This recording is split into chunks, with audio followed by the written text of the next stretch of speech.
पिछले पीरियड्स में हमने क्वेश्चन नंबर 1 और 2 समझा था, बराबर।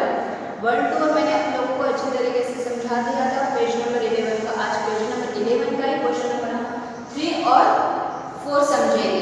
तो आइए हम क्वेश्चन नंबर 3 को देखते हैं। दुख वाले शब्द लिखो। पहले हम देखेंगे दुख वाले, यानी आप लोगों को बता दें जिसको आप इंग्लिश में राइमिंग वर्ड्स बोलते हैं, यानी सेम होता है। जैसे कि आप देखोगे तो पहले लास्ट के वर्ड सेम होंगे, बराबर। इनके लास्ट के वर्ड जो है हमें सेम लिखना है, सिर्फ पहला वर्ड चेंज होगा, बराबर। पहला शब्द ही, अक्षर ही बदलेगा, बाकी सब एक जैसा ही होगा। उसको हम तुक वाले बोलते हैं। जैसे कि एक ही लाइन उदाहरण बताती हूँ, रेल, मेल, तेल और हम खेल भी ले सकते हैं, लेकिन आपके बुक में दो के लिए ही जगह है। आई बात समझ में? मैंने एक उदाहरण बताया। समान तुक वाले शब्द क्या होते हैं, जिसको आप इंग्लिश में राइमिंग वर्ड्स बोलते हैं, जिसका यह होता है कि पहला अक्षर बदल होता है, बाकी का लास्ट का अक्षर एक जैसा ही आता है। अब हम दूसरा लेते हैं पत्ता। और एक बात पहले आप लोगों को क्लियर कर दूं कि क्वेश्चन में क्या लिखा है, हमने समान तुक वाले शब्द लिखो, यानी ऐसा कुछ भी नहीं कहा गया है हमें कि कविता में से ही लेना है, ऐसा नहीं है। यानी ये जो शब्द आप लोगों को दिए गए हैं, इसके रिलेटेड आपको जो भी राइमिंग वर्ड समझ में आता है, जो भी इक्वल शब्द समझ में आता है, वो आप लोगों को लिखना है। जब यहाँ पर ऐसा लिखा हो कि कविता में से ढूंढना है, तो हमें कविता में के ही राइमिंग वर्ड और समान तुक वाले शब्द आने चाहिए। अब हम यहाँ पर देखते हैं पत्ता। अब पत्ता का क्या आ सकता है, क्या आ सकता है, जिसका लास्ट में ये तो एक जैसा हो, तो क्या आ सकता है? तो पहला है गत्ता, आया ये लास्ट में एक जैसा। उसके बाद कल, क, ता, आया ये कल, ता, लास्ट में ये तो आया। उसके बाद भाई। अब यहाँ पर भाई को आप ई लास्ट में किस किस के आ सकते हैं, बताइए ई किस किस के आ सकते हैं? भाई का लाई, ई आया लास्ट में, पहला शब्द बदल गया है, लास्ट में एक जैसा ही है। उसके बाद खाई आया। उसके बाद लाऊं, लाऊं शब्द के वाले शब्द देखो तो क्या आएगा? ब, जा, आया होता है इसमें ये। उसके बाद स, जा,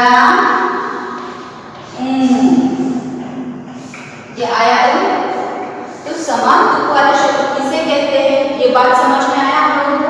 एक बार फिर से बता देता हूँ। समान तुक वाले शब्द का मीनिंग है इंग्लिश में जिसको आप लोग राइमिंग वर्ड्स बोलते हैं, जिसका पहला अक्षर अलग होता है लेकिन लास्ट में आने वाला अक्षर एक जैसा होता है। जैसे आप लोगों को उदाहरण के तौर पे आप लोगों को बुक में दिया है रेल का मेल, तेल, और हमने उसको और एक ऐड किया खेल। तो इनमें आप गौर से देखोगे तो पहला अक्षर जो है वो सबका अलग अलग है, लेकिन लास्ट में आने वाला जो शब्द अक्षर है वो एक समान है। ओके, दूसरे का भी वही देखोगे, पत्ता, गत्ता, कलकत्ता। ग है भाई, लाई, खाई, लाओ, बजाओ, सजाओ। यहाँ पर क्वेश्चन नंबर 3 क्लियर हुआ। अब आगे बढ़ते हैं क्वेश्चन नंबर 4 पर। क्वेश्चन नंबर 4 है कविता में से शब्दों के जोड़े चुनकर लिखो।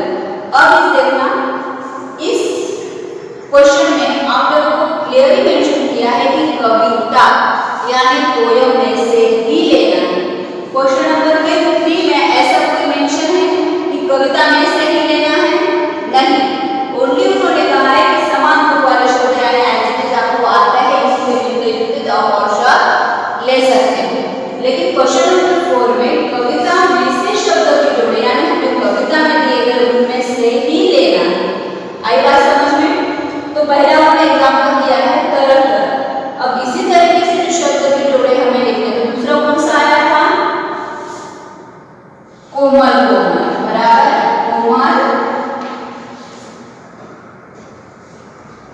कोमल।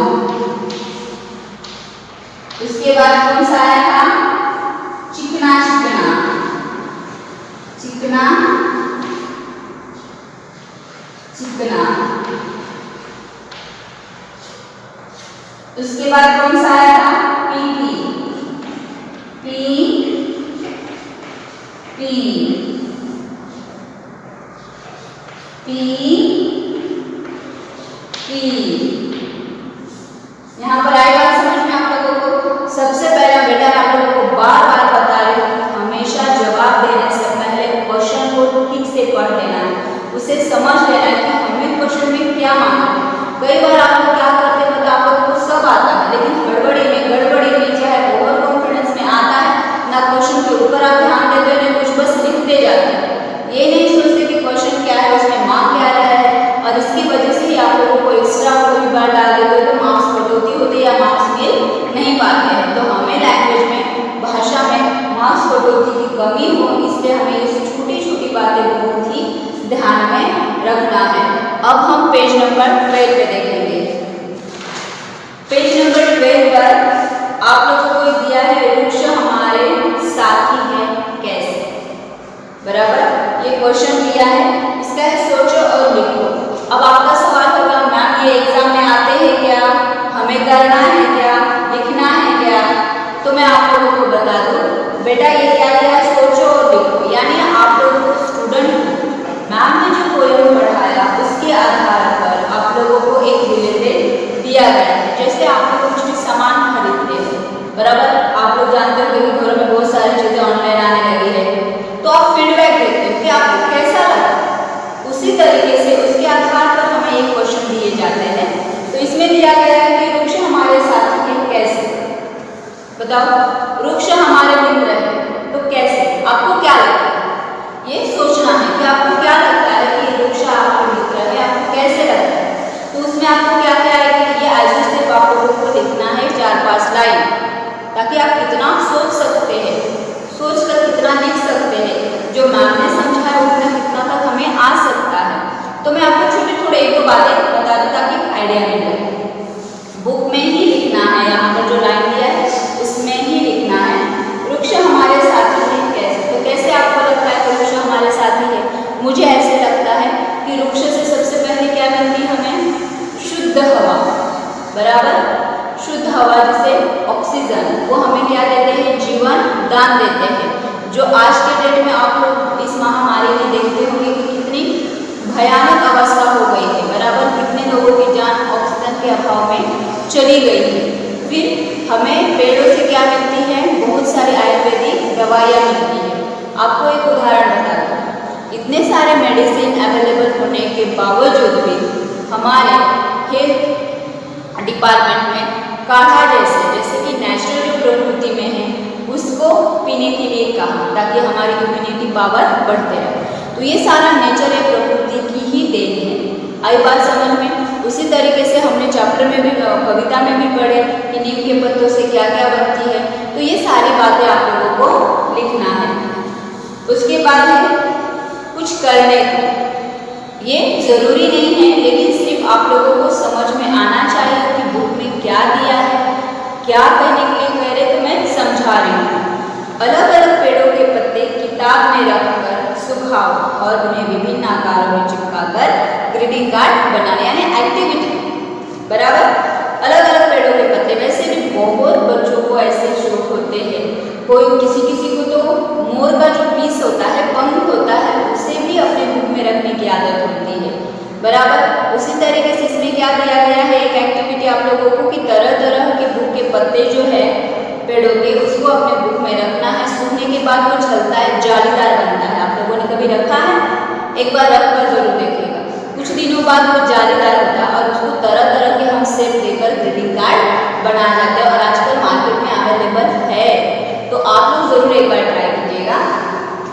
उसके बाद है दूसरा है, एक कविता दी गई है, दिखाई दिया, यह कविता पढ़कर वृक्षों की महत्ता जानो, यानी ये कविता पढ़कर हमें वृक्ष की महत्व को, हमें उपयोगी कैसे, हमारे लिए महत्वपूर्ण कैसे, ये हमें खुद को समझना है। घास, पत्ते, पेड़ पौधे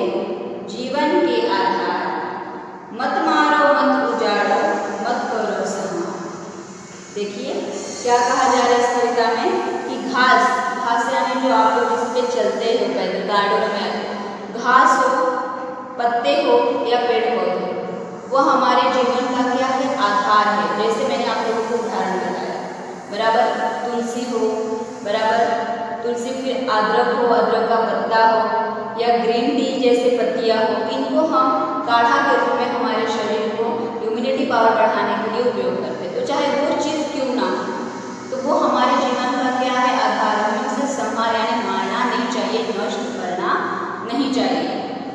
वृक्ष लगाओ, करो वृक्षों से प्यार।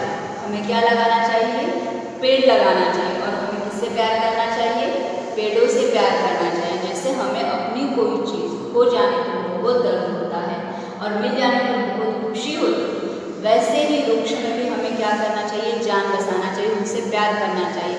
आपके हर एक जन्मदिन पर एक पौधा लगाओ, उसकी देखभाल करो। देखभाल करना मतलब क्या, उसको समय पर पानी देना, उसमें अगर अलग से घास आ गए तो उसको ठीक से उखाड़ना, उसकी मिट्टी को उल्टा पलट करना, ताकि पौधों को हवा और सूरज की रोशनी अच्छे से मिल सके, उसमें ग्रोथ हो सके। वर्षा जला है हमको देते, गंदगी को ये हर लेते, धूल धुआं खाकर भी शुद्ध हवा हम सबको देते। देखो, वृक्ष जल देते हैं, बराबर, पेड़ है तो ही मौसम, पानी, बरसात, जहाँ देखना जहाँ जंगल घनदाट होते हैं वहाँ पर वर्षा भी काफ़ी होती है। उसके बाद गंदगी यानी जो गंदी बदबू जो आती है उसको कर लेना, यानी वो खुद ले लेते हैं और हमें शुद्ध हवा देते हैं, बराबर। जैसे कि अगर मोगरा फूला हो, चंपा हो, रात रानी हो, ये फूल जब उमलते हैं तो देखना आसपास का वातावरण महक उठता है, यानी हमारे अंदर एक नई ताजगी आती है। शुद्ध हवा हम सबको देते हैं और ये हमें हमेशा शुद्ध हवा देते हैं। जकड़े रखते भूमि को ये, उड़ने दे न बहने दे, भरा भूमि हो परिवार इनका, जहाँ अकेला किसी को न रहने दे। देखो, जकड़े रहते भूमि को जकड़ के रहना, यानी भूमि से वो कैसे रहते, चिपटे रहते, एक निशान से बांध के रखते हैं। भरा पूरा हो परिवार इनका, अकेला किसी को न रहने दे, बराबर। जहाँ पर आपने अपने स्कूल के कैंपस में भी देखोगे तो इकट्ठे सारे पेड़ आराम से एक जगह लगाए तो कितना ऐसे दिखता है मानो ये परिवार है, हरा भरा क्या है, परिवार है। इनके बिना कुछ नहीं कैसे ही पाएंगे हम, मिटाकर पेड़ पौधों को खुद को ही मिटाएंगे हम। सही बोल रहे हैं कि इनके बिना हम रह नहीं सकते। आप इमेजिन कीजिए, आप सिर्फ इमेजिन कीजिए, कल्पना कीजिए कि यहाँ पर एक भी पेड़ नहीं है तो क्या अच्छा लगेगा क्या? अभी आपके घरों में ही देख लो, एक तो भी पौधा होता ही है। विदाउट पौधे हम रह ही नहीं सकते, हमें चाहिए है, वो हमारी देन की नेचर हमें चाहिए होता है। जैसे हरियाली हो, अच्छा लगता है, सुबह उठते ही पेड़ पौधों को या अपने बगीचे को देखते हैं तो हमारे आँखों को भी एक ताजगी मिलती है। कहा जाता है कि बिना चप्पल पहने सुबह सुबह हरे घास पर चलना अच्छा होता है, बराबर, वो हमारे सेहत के लिए अच्छा होता है। तो बताओ, अगर हमारे इनके बिना हमारी जिंदगी अधूरी है ना, पेड़ पौधे के बिना, क्योंकि अगर पेड़ पौधे ही नहीं होंगे तो हवा नहीं होगी, हवा नहीं होगी तो हमें सांस लेने में दिक्कत होगा, तो ऑब्वियसली हमें इनके बिना जिंदगी अधूरी है।